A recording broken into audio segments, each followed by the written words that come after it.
হেমনগর রাজবাড়ি থেকে স্বাগত জানাচ্ছি আমি সোহেল রানা। আজকে আমি আপনাদের এই হেমনগর রাজবাড়িটি ঘুরে দেখাবো এবং সেই সাথে তুলে ধরবো হেমনগর রাজবাড়ির ইতিহাস। এই হেমনগর রাজবাড়িটি হেমচন্দ্র চৌধুরী 1890 সালে নির্মাণ করেন। তো আজকে আমি আপনাদের মাঝে এই হেমনগর রাজবাড়ির ইতিহাস এবং ঐতিহ্য তুলে ধরবো। এই রাজা সম্পর্কে কি জানেন আপনি, বলেন বলেন।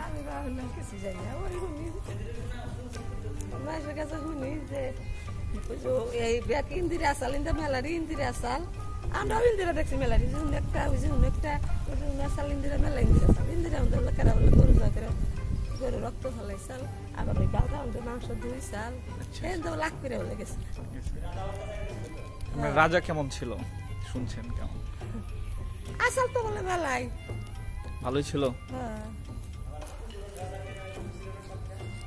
সাতটা মেয়ে সাতটা পুকুর অন্য শুনি আমরা তোর বেড়া দেখি নাই, আমরা কয়দিনকার মানুষ আমরা দেখি এই আঙ্গার ব্যবসা ছাড়াই দেখে নাই, দাদারা যদি দেখে থাকে দাদা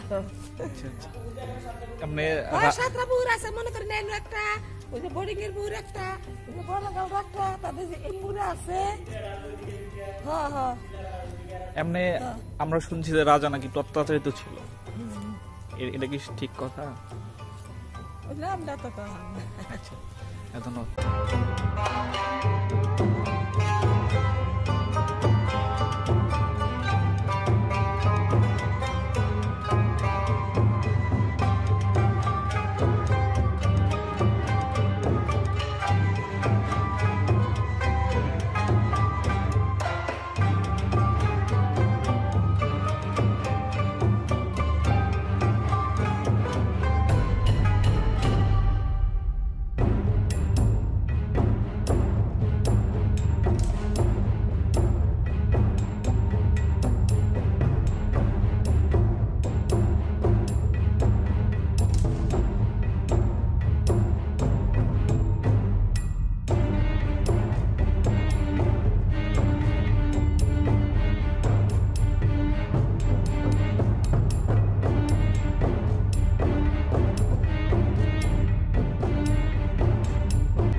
আমার যত মনে হচ্ছে এই রুমটার সামনে কোনো কি এর জন্য রুম এটা লেখা নেই, আমার মনে হচ্ছে এটা ছিল জেলখানা, অর্থাৎ কাউকে বন্দি করে রাখার জন্য এটা ইউজ করা হতো।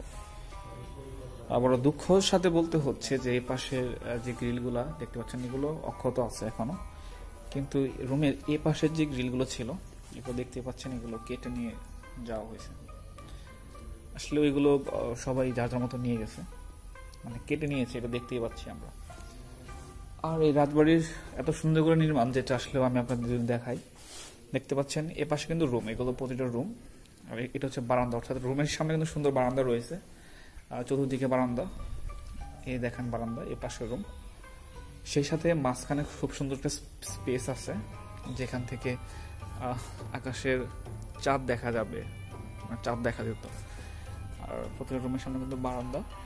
আর রুমগুলোর অবস্থা যদি আমি আপনাদের বর্তমানে দেখাই, যেহেতু রাজা চলে গেছে, রুমগুলো যথেষ্ট বড় স্পেস, এটা হয়তো বা কোনো পাঠাগার ছিল বই রাখার জন্য।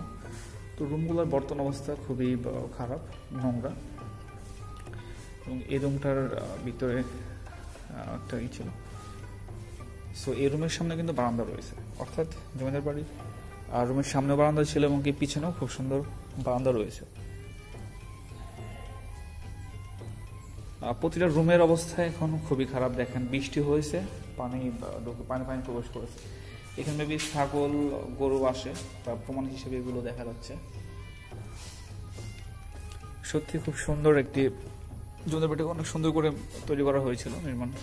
আর এগুলো হচ্ছে আপনার দেখেন রেলের পাত, মানে ছাদটা ঢালাই করেছিল কিন্তু পুরোটা আর লোহার উপরে, সো অনেক মজবুত, কিন্তু দেখে বুঝতে পারছেন। আর প্রতিটা রুম যদি আমি আপনাদের বলি, বড় দুঃখের সাথে বলতে হচ্ছে এত ঐতিহ্যবাহী প্রায় 132 বছর বয়স এই জমিদার বাড়িটির, সেই জমিদার বাড়িটি কিন্তু আজকে অবহেলার কারণে এই অবস্থা হয়ে গেছে।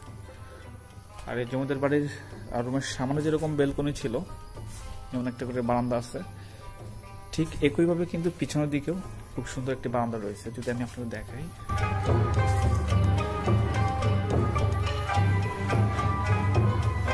বারান্দা সত্যি অনেক সুন্দর, ড্রয়িংটা ছিল অনেক সুন্দর।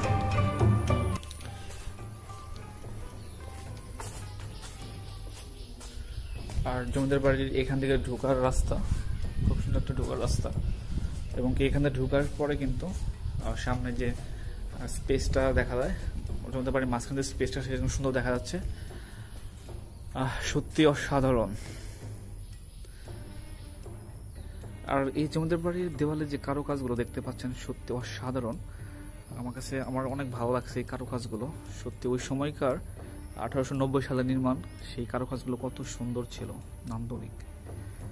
আর জমিদার বাড়ির যে উপরে একটি দেখছেন, ওখানে মূলত প্রহরীরা থাকতো এই জমিদার বাড়িকে সুরক্ষা দেওয়ার জন্য, তারা অলওয়েজ ওখানে অবস্থান করত।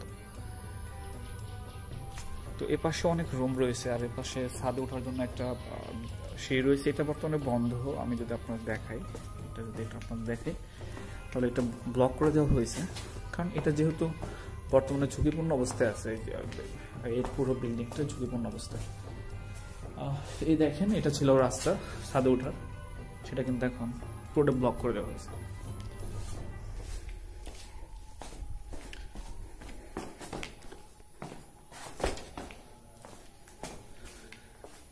আমি এ পাশে কিছু রুম আপনাদের দেখাবো।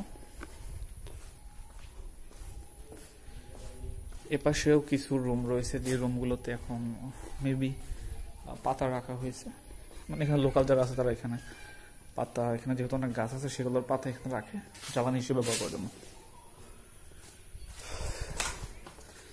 আর রুমগুলো পরিত্যক্ত অবস্থায় এখন রয়েছে। দরজা নেই, এখানে কিন্তু দরজা ছিল, সেই দরজাগুলো কিন্তু হারিয়ে গেছে, কেউ নিয়ে গেছে আর কি, এটা আর কি। এখানে আসলে অনেক কিছু ছিল যেগুলো এখানকার মানুষজন নিয়ে নিছে। এটি স্বাভাবিক, কেউ না থাকলে একটা সময় কিন্তু এটা হারিয়ে যায়। আর একটি কথা, যে এখানে একটি গোপন দরজা ছিল যেটা পেরেক মারা ছিল প্রায় অনেকদিন, সেটা কেউ খুলেনি, কিন্তু এবার এসে দেখলাম সেটাও খুলে ফেলা হয়েছে। সত্যি বিষয়টা দেখে অনেক খারাপ লাগলো।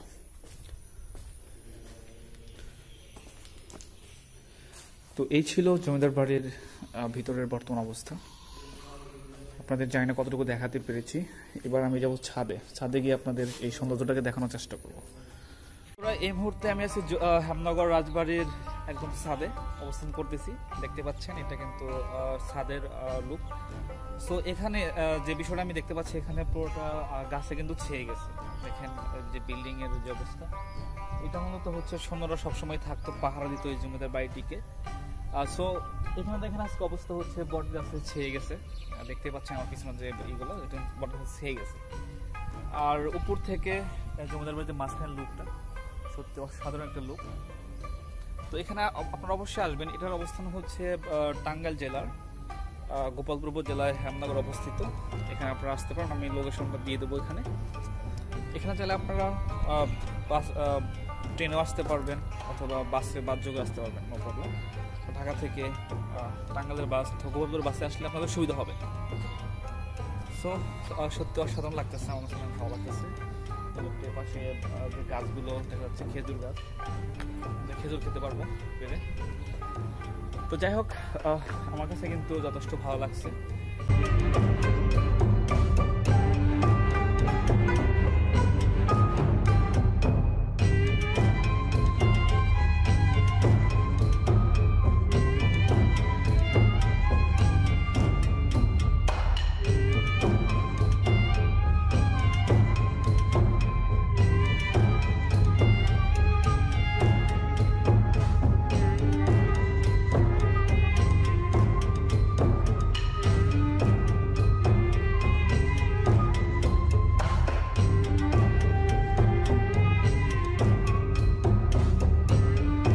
ছাদ থেকে জমিদার বাড়ির যে লুকটা আমি যদি আপনার দেখাই, সত্যি অসাধারণ লাগতেছে, আমার কাছে কিন্তু অনেক ভালো লাগতেছে।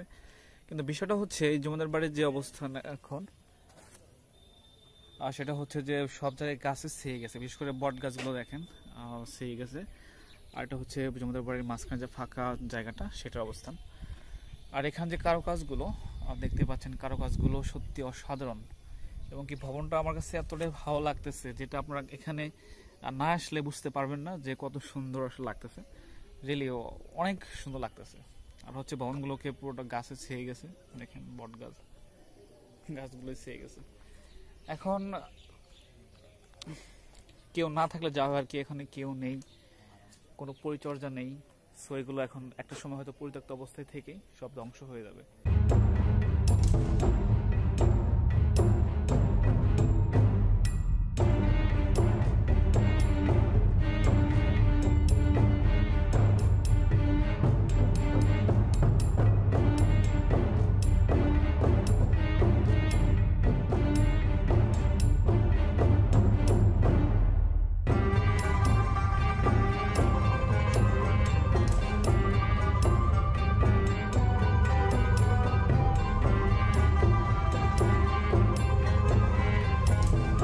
বন্ধুরা, এখন আমি আপনাদের যে বিষয়টা দেখাবো, এই জমিদার বাড়ির সবচেয়ে আকর্ষণীয় যে জায়গাটা সেটা হচ্ছে যে এই জমিদার বাড়ির প্রবেশ পথে মানে একটি পরিদান, এটা কিন্তু পরিদান হিসেবেও সবাই চিনে, কারণ এই জমিদার বাড়ির যে ফটকটা রয়েছে সেখানে দুটো পরি রয়েছে। তো সেখানে আমি আপনাদের নিয়ে যাচ্ছি। সেখানে আমরা ভুল রাস্তায় আমি ঢুকেছি, সেখানে এখন আমি আপনাদের নিয়ে যাবো। জাকের এখানে রুমগুলো সব রুমই আর কি অ্যাভেলেবেল খোলা নয়, মনে হয় ভুল রাস্তায় ঢুকতেছি বারবার। মেবি এই রুমটা, হ্যাঁ, আর এটাই হচ্ছে সেই রুম। আর এই রুম দিয়ে উঠতে হয় ছাদে ওঠার জায়গাটা, ছোট্ট একটা সিঁড়ি। ওকে, অবশেষে আমি কিন্তু একদম মূল ফটকে চলে আসছি। এখানে কিন্তু পরি রয়েছে, পরির যে স্ট্রাকচারটা আমরা দেখতে সেটা হচ্ছে পরি, একটা মাথা ভাঙা, একটা মাথা এখন ঠিক আছে, নো প্রবলেম। এবং এখানটায় আমি আপনাদের নিয়ে যাব, এখানে আমি উঠবো।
হার্টে বিট নিয়েছি।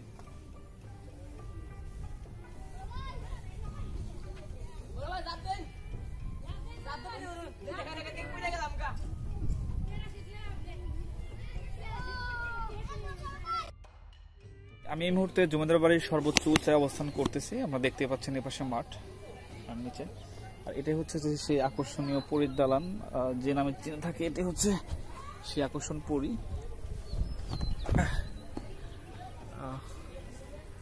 পরী এটা হচ্ছে পরী। ওপাশে যে পরীটা আছে সেটার আজকের ভিডিওটা আমি আর জানি না কতটুকু উপস্থাপন করতে পেরেছি এই জমিদার বাড়ির সম্পর্কে। তো ভিডিও যদি ভালো লেগে থাকে অবশ্যই সাপোর্ট দিবেন। সাপোর্ট করার জন্য অবশ্যই পাশে থাকবেন। পাশে থাকার জন্য অবশ্যই সাবস্ক্রাইবার বাটনটা প্রেস করে দিবেন এবং অল বাটন প্রেস করে দিবেন, যাতে করে পরবর্তী কোনো ভিডিও আপলোড করলে সেটা আপনি সবার আগে পেয়ে যান। সো দেখতে থাকুন, আরও কিছু লুক দেখাবো আপনাদের, যেটা হচ্ছে যে উপর থেকে যে এর যে কারুকাজগুলো সেগুলো এখন আপনাদের দেখাবো।